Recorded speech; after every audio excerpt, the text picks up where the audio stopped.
tarde, Campina Grande. Estamos de volta no JS, o Jornal da Shalom, na rádio que transmite a paz. E agora, com o nosso entrevistado, pré-candidato a deputado federal, Alexandre Almeida, do MDB. Boa tarde, Alexandre. Boa tarde, Haline. Boa tarde, Marcos. Boa tarde a todos que fazem a Rádio Shalom. Boa tarde especial aqui ao bairro do Geré, onde fica instalado a Rádio Shalom. Alexandre, você já é do meio político, já tem uma carreira histórica aí, a gente está conversando. Você já foi presidente do PT, já foi candidato a prefeito, participou da gestão ativamente, né, na época de Veneziano, foi secretário de obras, né, mas estava um pouquinho, acho que tinha se voltado para a vida empresarial novamente, né?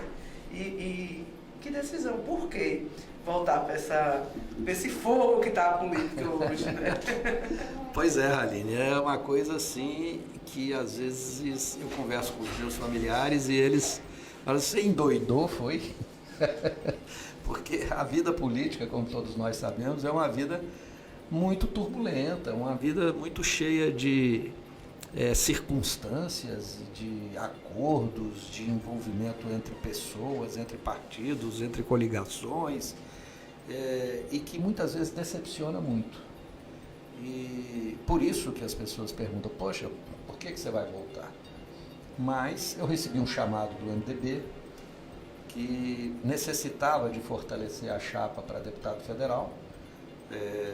Nós entendemos que o momento político que a Paraíba está passando é um momento político muito importante no cenário nacional, em que nós precisamos trazer a paz social novamente ao nosso país, que foi perdida nos últimos 4 anos com esse reviravolta que foi dada na política nacional.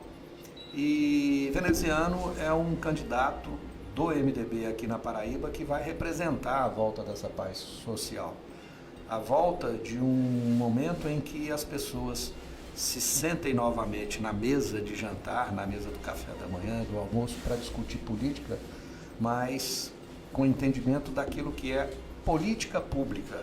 Eu concordo com essa, eu não concordo com aquela. E o MDB é importantíssimo nesse momento, porque ele precisa ter um deputado federal. E esse deputado federal vai fazer o papel de ligação entre um governo que tem o pensamento de um desenvolvimento social como base de sustentação para o crescimento econômico e não o contrário. E o MDB precisa desse deputado federal para fazer esse link com, se Deus quiser, com o governo de Lula, que, com as graças de Deus, vai vencer essa eleição. Então, esse foi o entendimento, uma missão que eu preciso cumprir e que está acima da vontade pessoal, da tranquilidade pessoal que eu vinha passando na minha carreira profissional de advogado e empresário. A gente vive num momento político muito caloroso, assim. É um tipo de coisa assim, quem segue política há muito tempo nunca viu. E às vezes eu não sei se é pelas pessoas que estão aí ou se é pela rede social mesmo que alimenta, né, essa briga política. Mas o senhor não aparenta ser muito do fogo, né? Assim, parece mais um homem da diplomacia. Uhum. Né? Mas está difícil, Congresso Nacional. Como é que você consegue enxergar isso? Assim, dentro dessa tranquilidade, voltar para isso? E como mudar isso? Porque isso não está diferente na Paraíba. Né? A Paraíba, Campina Grande, inclusive, é muito bolsonarista. Você tem. Nós temos muito tempo só para eu saber como a gente tem até 1 hora e 5 minutos. Né? Tá, porque eu ia contar um caso aqui, mas eu deixo pra lá. Essa história do excelentíssimo, sabe que é um caso engraçadíssimo, uma anedota. Mas isso que você fala, essa falta e essa perda desse respeito entre as pessoas, seja na área política ou seja em qualquer outra área, é uma coisa que vem acontecendo, na minha visão, obviamente, pelo momento que o Brasil está passando. Nós temos só 33 anos de Constituição, fizemos 34 anos agora de Constituição Federal.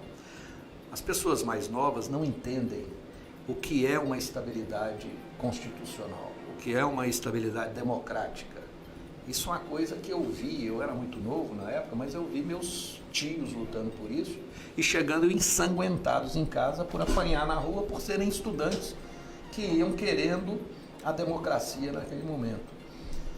Eu cheguei ao ponto de uma vez fazer um comentário, eu com 9, 10 anos de idade, ao meu pai, e meu pai falou: menino, não comenta isso não, nem na sua escola, viu? Coisa assim, absurda, né? E naquele momento as coisas aconteciam da forma que quisesse, se prendia, se soltava, se torturava, fazia o que queria. E as pessoas não têm noção do que é isso, porque não está dentro da sua casa. O dia que chegar um policial dentro da sua casa e prender um irmão, um filho, um amigo, uma pessoa próxima, de forma arbitrária, você fica revoltado e parte, mas hoje você tem maneira de defender, você vai atrás da justiça, você vai atrás de um advogado. Naquele momento não, você não sabia nem notícia das pessoas que desapareciam. E veio a democracia, veio a Constituição e nós conquistamos isso com muita luta, suor e sangue. E depois de 30 anos, o Brasil, como sempre, passando a aumentar o bolo cada vez mais, mas sem dividir esse bolo. Esse bolo cresce e aquelas pessoas que têm mais continuam a ter mais ainda, e aqueles que têm menos ficam com menos ainda. Aí vem o evento Lula, num processo legitimamente democrático, e Lula inverte esses polos. Fala: opa, peraí, vamos dividir o bolo que tem, certinho, organizado, e vamos fazer o bolo crescer junto, porque o bolo cresce, cada um ganhando a sua parte. E foi isso que Lula fez, nada mais, nada menos do que isso. Então quem é que não se lembra que você jamais tinha entrado dentro do avião e pode comprar uma passagem de ônibus? Você jamais tinha condições de comprar uma geladeira nova e comprava geladeira, carro, fogão, eletrodomésticos de uma forma geral. A vida do brasileiro melhorou no tempo de Lula. E aí essa parcela da população que estava acostumada a ter a fatia maior do bolo começou a não gostar. Chegava nas redes sociais e dizia: outro dia eu vi uma pessoa totalmente desqualificada no aeroporto, não sabe nem se comportar. Era desse jeito. E aí incomodou muita gente. Aqueles que mandam no país, aí eu digo, comunicação, bancos, empreiteiros, esses grandes grupos, eles simplesmente lançaram um programa para destruir o Partido dos Trabalhadores, para destruir a classe política de uma forma geral. Pegaram uma operação, em tese, operação policial lá no Paraná, e fizeram um pano de fundo para se criar a marca da corrupção ligada ao Partido dos Trabalhadores. Foi isso que foi feito. E hoje, esse processo todo foi desmascarado com aquelas famosas mensagens do Telegram, que mostra como é que as pessoas fizeram isso lá, onde você já se viu um juiz combinar com o promotor o que vai fazer para condenar uma pessoa. Isso é inaceitável, isso é inconstitucional. E aí o que houve? A Rede Globo, com toda a sua força, com toda a sua audiência, criou um programa sabendo que país eu quero para o futuro. Vocês se lembram disso? Você chegava, filmava no seu próprio telefone e falava: o país que eu quero para o futuro, né? E aí passava no noticiário de manhã: corrupção do PT. Noticiário de meio-dia: corrupção do PT. Noticiário de noite: corrupção do PT. Noticiário da madrugada: corrupção do PT. Corrupção, corrupção, corrupção, corrupção. Quando você pega no telefone, a primeira coisa que vem na sua cabeça: corrupção. Eu acho engraçado, Alexandre, que essa mesma galera hoje que odeia a Globo, porque eu não tenho ódio à Globo, não. Como comunicador, eu fiz já comunicação, eu entendo que nenhuma mídia é parcial.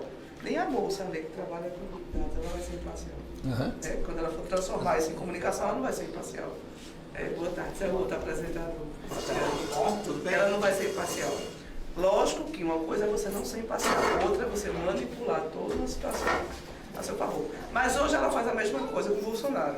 Pois é, eu ia chegar lá. Mas esse pessoal não enxerga na época que ela fez isso com o Lula. Exato. Né? Exatamente. Hoje alguém que ama a Lava Jato ama por causa da Globo. Porque o que acontece? A Globo criou isso como um remédio para tirar o Partido dos Trabalhadores do poder. E aí criou esse ambiente contra a corrupção, que as pessoas hoje têm ódio, acham que Lula é o maior ladrão do mundo. Agora, eu que sou advogado e quem conhece o direito minimamente, vai entender o processo judicial daquele que Lula foi condenado no apartamento é uma coisa absolutamente ridícula. É como se eu lhe corrompesse aqui, Raline, e falasse, olha, eu estou lhe corrompendo, viu? Vou lhe dar um apartamento de corrupção. Mas faz o seguinte, o apartamento fica no meu nome, tá? Não fica pro seu, nem de sua mãe, nem de sua tia, nem dos seus amigos, nem de ninguém. Fica no meu nome. Tá bom assim? Tá bom. Que corrupção bacana essa. Corrupção mal feita, né? Então foi isso, o Lula foi condenado por isso. Isso é um absurdo do ponto de vista legal, do ponto de vista jurídico. Então nós entendemos isso hoje. Foi feita uma mídia massiva contra o PT. Para quê? Para tirar o PT e voltar aqui. Não era para voltar Bolsonaro. Era para voltar Alckmin, que era o queridinho na época da direita, desse grupo do bolo que eu falei, do bolo grande, que só queria o bolo para eles. Aí fizeram isso. E aí o que aconteceu? O remédio foi forte demais. Deram remédio forte demais e elegem Bolsonaro. Quando o Bolsonaro entrou, ele com todas os defeitos que tem, uma pessoa que é o antipolítico, uma pessoa que simplesmente... Político, mas era político. Mas é um antipolítico. É aquele cara que joga tudo assim, olha, tudo que não presta, você não presta, você não presta, você não presta, a classe política não presta, esquecendo que ele também é político. E aí ele lança aquilo e pega uma população brasileira cansada, sofrida, com um elefante na cabeça que se chama Estado, cobrando impostos. Você trabalha, e depois não tem dinheiro para isso. Você trabalha e é para pagar imposto, é isso. Então, você está todo mundo cansado. Aí o Bolsonaro representa essa revolta do brasileiro. É altamente compreensível isso. E aí, nós estamos nesse momento vivendo no Brasil. Porque Bolsonaro entra e traz a discórdia para o seio da família. A verdade é essa. Trouxe a discórdia para o seio da família. Então nós hoje estamos vivendo a necessidade de voltar a ter uma paz social dentro das nossas casas. Esse eu acho que é o grande projeto, seja de Lula ou seja de quem quer que seja que venha a vencer essas eleições. Eu torço por Lula, tenho as minhas diferenças com o PT, briguei com o PT em 2012, porque quiseram fazer algo que não está nos anais de fundação do partido, não é algo que se faz dentro do partido, pelo que eu conheço, desde a época da fundação, em 1979. Aí a gente tem que reconhecer os erros também. Lula seria o candidato ideal para hoje, para o momento que o país vive? Não, talvez fosse até interessante que aparecesse uma outra pessoa, uma terceira via, mas que realmente representasse isso, que conseguisse tirar do poder esse presidente que aí está. E não faço críticas pessoais a ele, faço críticas políticas a ele. E aí eu acho que nós precisamos nos unir. Todo o Brasil precisa se unir para voltar a ter uma paz social. E quem sabe, depois de 4 anos, talvez o próprio Lula chegue à conclusão, se ele for eleito, que ele já cumpriu o papel dele, passe o bastão para outra pessoa, para essa futura pessoa que possa surgir aí para conduzir o nosso país. Boa tarde, nossos ouvintes da Rádio Shalom. Quem fala é Gleistiano. Cheguei um pouco atrasado devido a alguns problemas, mas estamos aqui com o perfil de Alexandre Almeida, pré-candidato a deputado federal. E Alexandre, eu vejo que no seu perfil você tem um espírito empreendedor. Empreender hoje no Brasil é uma dificuldade muito grande, principalmente para aqueles microempresários, pequenos empresários. Eu sou o perfil de microempreendedor. E hoje a gente tem uma tributação muito alta para aqueles que é pequeno. Você vê grandes multinacionais tendo isenções fiscais para poder operar em alguns estados e alguns municípios para gerar emprego. E aqueles microempreendedores que está ali gerando emprego também, gera renda, não tem uma isenção e tem essa dificuldade. Como deputado federal, caso o senhor seja eleito, tem algum projeto para a gente tentar mudar essa reforma tributária tão grande para esses pequenos microempreendedores, que inclusive trouxemos aqui Antônio Andrade, que é de cooperativas, e ele falou muito bem. Da CCG. Ele é o presidente da CCG, e ele falou muito bem sobre hoje que, graças a Deus, os microempreendedores, eles estão crescendo muito no Brasil e conseguindo sobreviver, né? O Sebrae divulgou uns dados que não passavam de 5 anos, e hoje nós conseguimos diminuir, no caso, a quantidade de empresas que fecham nesse período de tempo. Antes era 40%, hoje é 23%, ou seja, caiu pela metade. Isso vem devido também ao cooperativismo, investimento. Como pré-candidato a deputado federal, o senhor tem algum projeto sobre isso, sobre tentar a gente fomentar mais ainda e ajudar esses microempreendedores? Com certeza. Glestiano, né? Isso.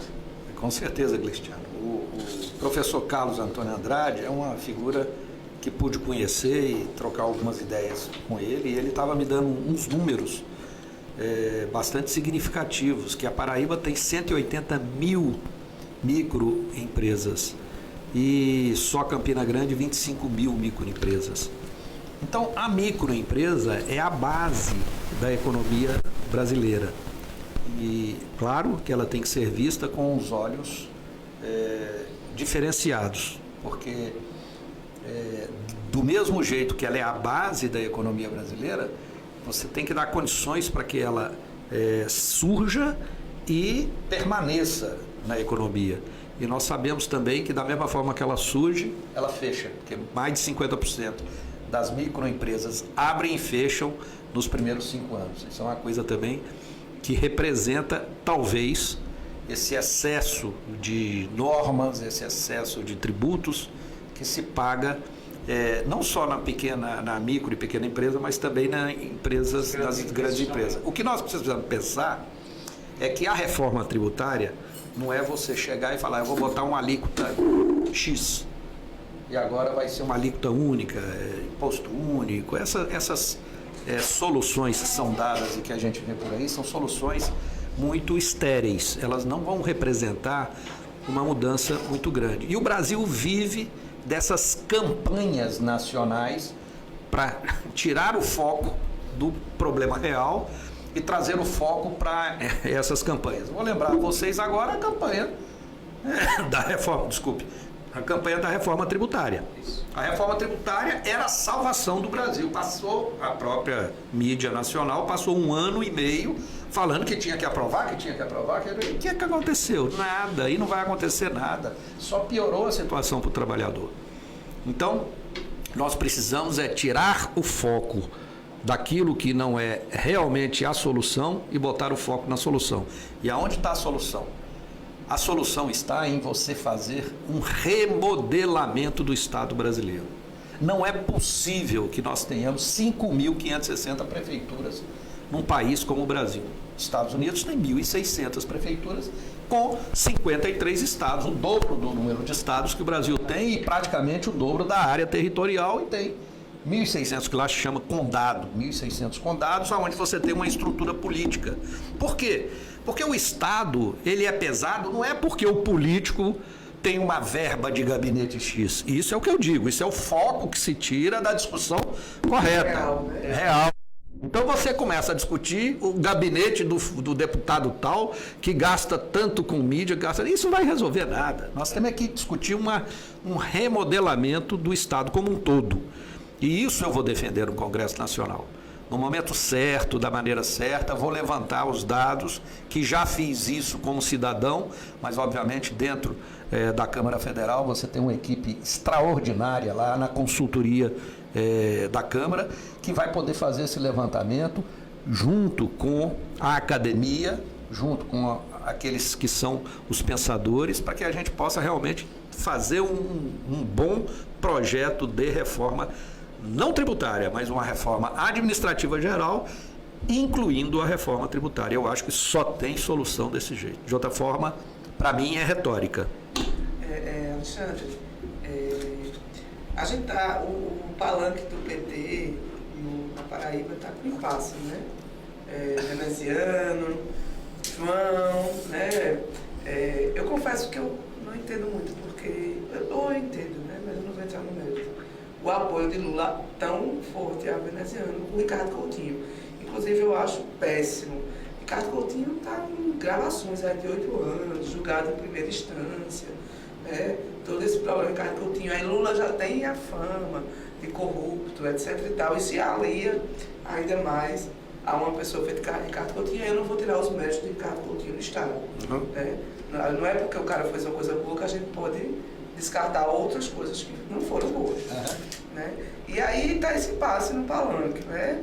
João Azevedo, veneziano, vai ter só apoio, só vai ter veneziano, o palanque só para ele. E além de ele vir num estado dividido, né? Campina Grande é extremamente bolsonarista. Eu acho que Campina Grande nunca elegeu ninguém de esquerda para a presidência, assim, em quantidade de votos. Se eu não me engano, nunca elegeu. Não, Lula ganhou a eleição aqui. Ganhou várias vezes. É uma cidade muito... Dilma ganhou a eleição, ganhou. O problema é que você tem razão. Campina hoje, eu concordo que hoje ela está um pouco endireitada, vamos chamar assim, né? Um pouco mais voltada para a direita. Você tem razão. E essa questão que você coloca é uma questão realmente muito delicada. Porque você está com o Ricardo Coutinho respondendo processos, por mais que aquelas gravações tenham sido colocadas no processo e etc, tenham sido tornadas públicas, né? Declarações, etc, nós conhecemos hoje como funciona parte do Ministério Público e parte da Justiça Nacional e a Justiça de todo o país. Você pega, por exemplo, esse exemplo que eu dei de Lula. Dizem nos bastidores, e eu não estou aqui fazendo nenhuma acusação, dizem nos bastidores que o TRF4, que é o Tribunal Regional Federal, que julgou em segunda instância o processo de Lula, tinha uma dissidência. Um dos desembargadores achava que não deveria se condenar Lula, mas foi feita uma reunião para dizer, ou nós nos unimos ou nós nos enfraquecemos. Olha só, isso não é coisa que se trate no Poder Judiciário. Então, a gente viu de tudo. Por que é que eu, aqui hoje, vou condenar Ricardo Coutinho se ele tem todo o direito de se defender? Isso é um problema de Ricardo com a Justiça. Não é um problema de pré-julgamento para se definir uma linha política. E foi isso que Lula fez. Lula, entendendo isso, como teve Ricardo sempre aliado de primeira hora, que quando Lula foi preso, foi para as ruas e disse isso que eu estou dizendo, deixe ele se defender. Né? E hoje, Lula já está absolvido, ou se não absolvido, os processos dele foram trancados. Enfim, ele não está sendo mais acusado daquilo, que seria um absurdo se fosse, mas tudo bem, não está sendo mais acusado. Então o que é que acontece? Ricardo, a partir do momento que vira réu num processo, tem aquele que foi o seu secretário, que ele colocou no governo, virando as costas para ele. Foi isso que o João fez. Virou as costas para Ricardo e falou, não, você está queimado, eu não quero ficar perto de você, porque senão eu me queimo também. Ora, então, obviamente, hoje Ricardo é o maior adversário de João. E Lula, como conhece Ricardo, como já tem uma relação com Ricardo, como já sabe quem é Ricardo, quando foi administrador, o que ele fez, tudo que ele trouxe politicamente para o estado da Paraíba, então falou, não, meu aliado é o grupo de Ricardo, em que veneziano faz parte. Então isso é muito claro, isso não tem que esconder de ninguém. Agora é preciso ter coragem para dizer isso, para enfrentar isso. Nós estamos hoje com um quadro político bem definido. Nós temos aqui o centro-esquerda com a campanha de veneziano. Temos aqui João tentando ser esquerda, mas com gente votando em João, que vota no senador de Bolsonaro, que está na chapa de Pedro, e Pedro que tem Romero, que era o vice-ideal de João, que João não conseguiu levar. Nós temos um samba do crioulo doido lá de lá, e nós temos aqui a nossa linha transparente, a nossa linha tranquila, vamos seguir a campanha. E veneziano vai ser o governador, pode escrever isso. Porque essa confusão toda Eu que estou andando o estado por aí, tenho enxergado isso a cada dia. Eu tenho visto que os prefeitos estão amarrados a João por conta de uma caneta BIC daquela que Bolsonaro assina as coisas. Está amarrado por conta da caneta. Mas ninguém está satisfeito com esse comportamento de João. Ninguém. Porque João não é um político. João foi um técnico colocado lá e se autodenominou político e começou a fazer essas coisas. João hoje podia estar eleito no primeiro turno se ele fosse um bom político. Ele teria permanecido com o Ricardo, teria feito a composição com o veneziano, com o Navícia, etc, etc. A campanha dele estava resolvida. Assim, o MDB é um partido muito forte. Ele, mesmo que ele não tivesse tido os problemas com o João, o MDB não ia querer que ele saísse como governador, porque isso era estranho. João?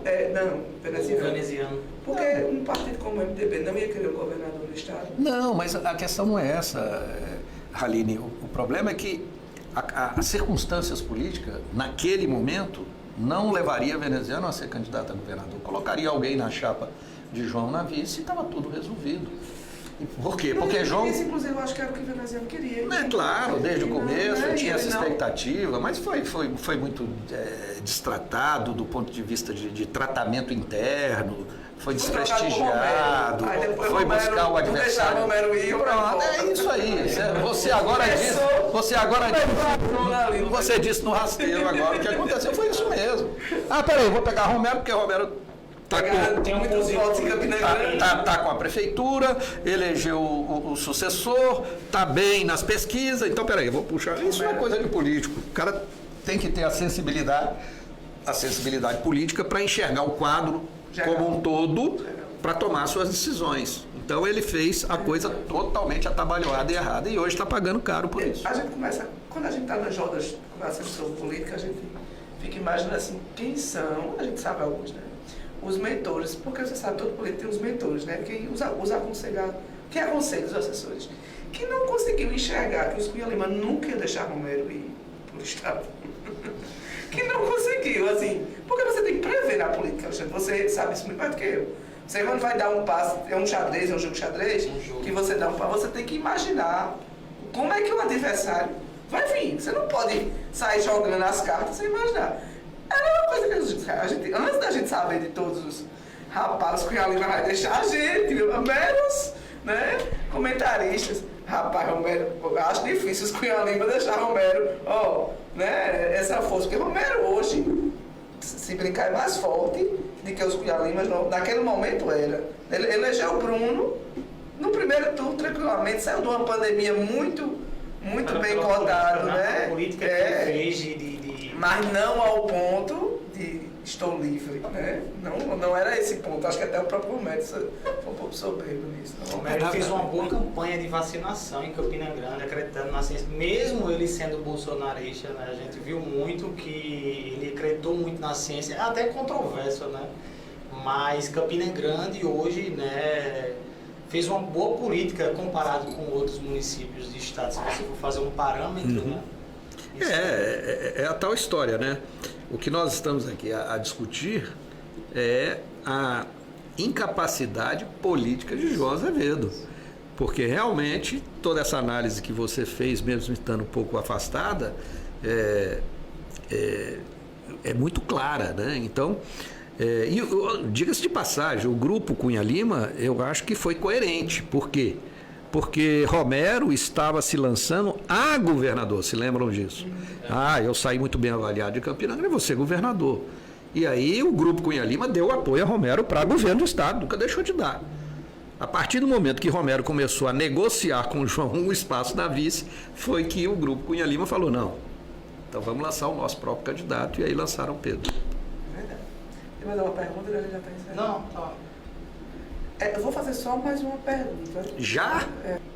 Num caso de segundo turno, se vier João e os Cunha Limas, quem é que Alexandre aposta? Não tem como eu fazer esse tipo de previsão, porque o segundo turno vai ser se tiver João e veneziano. Tá certo. Muito obrigado, Alexandre. De nada. Foi muito pra mim, prazeroso, muito simpático.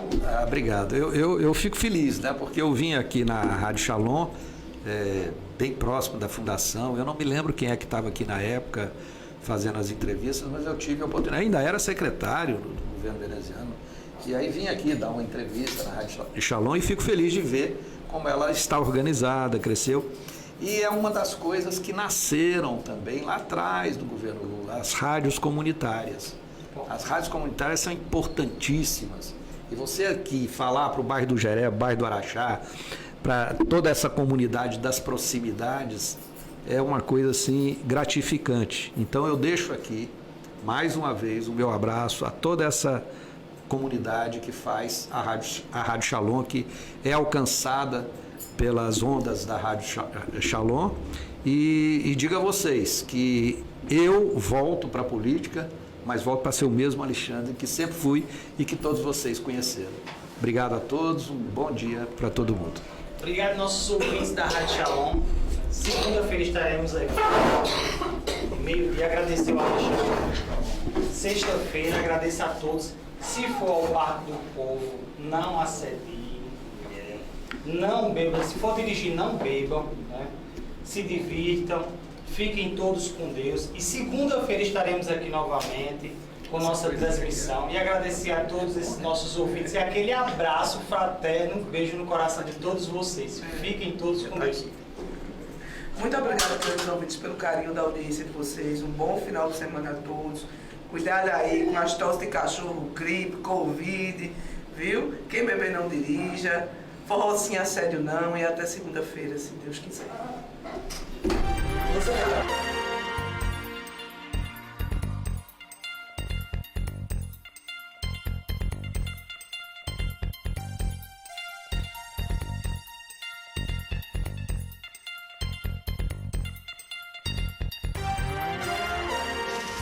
Encerramos por hoje o JS, Jornal da Shalom, com a apresentação Aline Oliveira. Estaremos de volta